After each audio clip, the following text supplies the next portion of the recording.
देशातली सगळ्यात मोठी बैलगाडा शर्यत यंदा सांगलीच्या तासगावमध्ये पार पडतेय।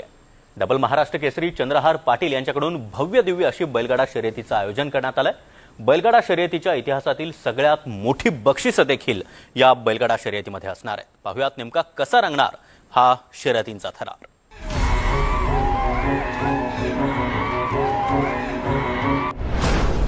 बैलगाडा शर्यतीचा थरार, बक्षिसांचा धुरळा।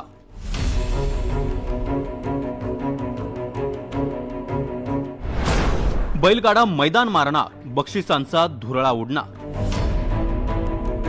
महाराष्ट्रातल्याच नाही तर देशातल्या बैलगाडा शर्यत प्रेमी आणि शौकीनांमध्ये एकच चर्चा सुरू आहे, ती म्हणजे सांगलीतल्या या पोस्टरची।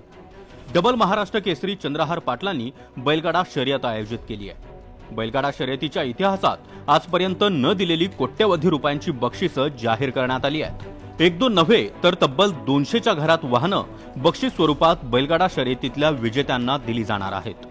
चंद्रहार पाटलांनी जी बक्षिसं जाहीर केली आहेत ती पाहून सगळ्यांच्याच भुवया उंचावल्यात।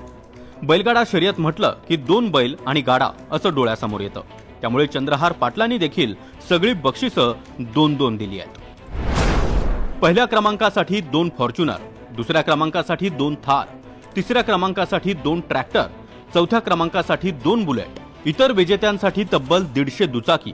याशिवाय प्रत्येक गटात प्रथम येणाऱ्याला एक DHF बाईक, क्वार्टर फायनल मध्ये येणाऱ्या 1 ते 10 क्रमांकाला प्रत्येकी 21,000 रुपये।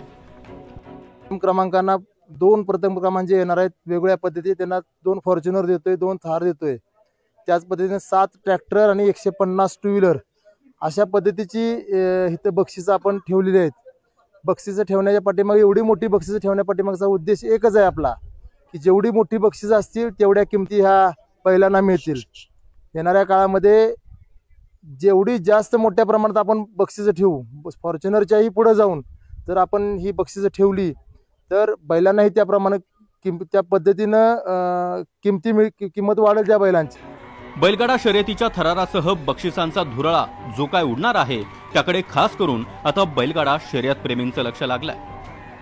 दादांनी या स्पर्धा घेतल्यामुळे एक शर्यत शौकीन आणि शेतकरी वर्गाला आशेचा किरण तो दिसायला लागला आणि भविष्यात ही सगळ्यात मोठं ग्लॅमर त्या शर्यत चर्चेला येणार आहे।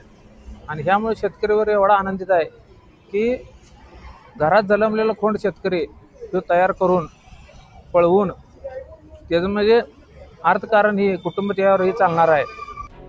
तासगाव तालुक्यातल्या योगेवाडी जवळ बैलगाडा शर्यतींचा थरार रंगणार आहे। यासाठी तब्बल 400 एकर क्षेत्रावर मैदानाचं नियोजन करण्यात आलंय। या बैलगाडा शर्यतीसाठी 4 ते 5 लाख शेतकरी आणि बैलगाडा प्रेमी येतील असा अंदाज व्यक्त केला जातोय। आज खरं आपल्या स्पर्धा जाहीर झाल्यापासून मला सांगण्याचा आनंद वाटतोय की जवळजवळ 100 कोटींची उलाढाल शेतकरी वर्गामध्ये बैल खरेदी विक्रीच्या व्यवहारामध्ये झालेली आहे। आज आपण ही पुराव्यानिशी सर्वांना दाखवू शकतो की कशा पद्धतीनं खरेदी विक्रीचे व्यवहार झाले। एका बैलाची किंमत 80 लाखापासून 1.5 कोटीपर्यंत बैलांची किंमत आज वाढलेली आहे स्पर्धेच्या माध्यमातून। आणि खरं एक नवीन शेतकऱ्यांची अर्थव्यवस्था चालू होऊ शकते ह्या बैलगाडी स्पर्धेच्या माध्यमातून। हे खरं शिवसेना पक्षानं असेल किंवा आमच्या सर्व बैलगाडा मालकांनी हे दाखवून दिलेलं आहे। गोवंश संवर्धन आणि शेतकऱ्यांचा आर्थिक स्रोत वाढावा हा उद्देश घेऊन डबल महाराष्ट्र केसरी चंद्रहार पाटलांनी गेल्या काही वर्षांपासून या बैलगाडा शर्यतींचं आयोजन केलंय। दरवर्षी या बैलगाडा शर्यतीचं बक्षीस देखील वाढतंय।